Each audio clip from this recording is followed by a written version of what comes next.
Conséquence de la neige à Paris, la Tour Eiffel est fermée à tous les visiteurs en raison des conditions météorologiques. Pour vous tenir informé de l'évolution de la situation, rendez-vous sur les fils Twitter et Facebook de la Tour Eiffel. Les marches sont devenues bien trop glissantes et puis la neige peut gêner le bon fonctionnement des ascenseurs. Alors du coup, effectivement, la Tour Eiffel, elle est fermée.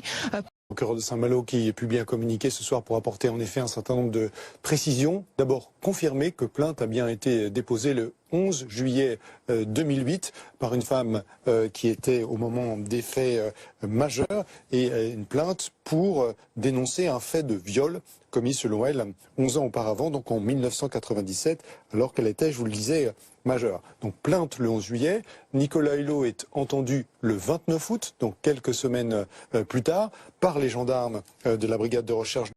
Slogan.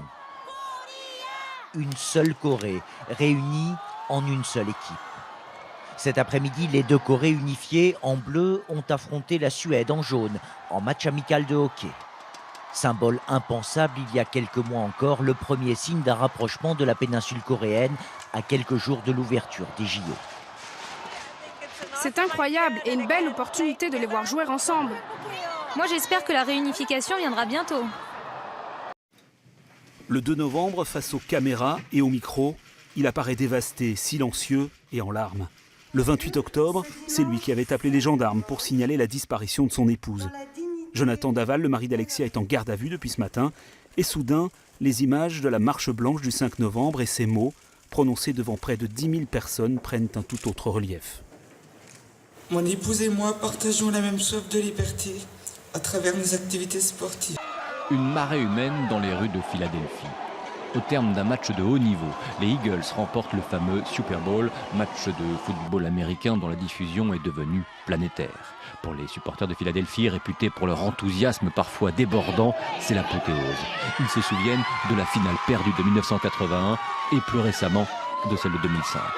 Face aux tenants du titre, les New England Patriots de la superstar Tom Brady, les Eagles faisaient office d'outsiders, alors l'émotion n'en est que plus grande. Ce sont les premières victimes de la neige, les camions qui patinent, surpris par les flocons tombés en abondance ce matin dans les Flandres et le littoral du Pas-de-Calais. Comme c'est à propulsion, forcément, j'ai pas de poids sur les cieux et donc du coup, je reste bloqué. Mais c'est pas vous qui bloquez la circulation là, visiblement. Non, de toute façon, on peut plus avancer, donc là c'est pareil, il est bloqué aussi, on bouge plus. Et à propos d'économie, on s'arrête sur la hantise qui fait trembler le monde. Elle explique en grande partie le plongeon des marchés financiers ces derniers jours. La hantise d'un nouveau krach, comme en 2008, qui plongerait la planète dans la dépression. Les mêmes causes produisent les mêmes effets. Pour beaucoup, les bulles spéculatives menacent à nouveau d'éclater comme il y a 8 ans. Tariq Ramadan est mis en examen et incarcéré pour viol. Placé en garde à vue depuis mercredi, il a été confronté à l'une de ses accusatrices. Son arrestation provoque un séisme dans la communauté musulmane de France.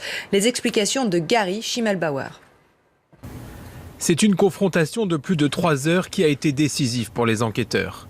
Lors de sa garde à vue ce jeudi, Tariq Ramadan fait face à l'une de ses accusatrices dans une ambiance de grande tension. La femme maintient avoir été violée dans une chambre d'hôtel à Lyon en 2009.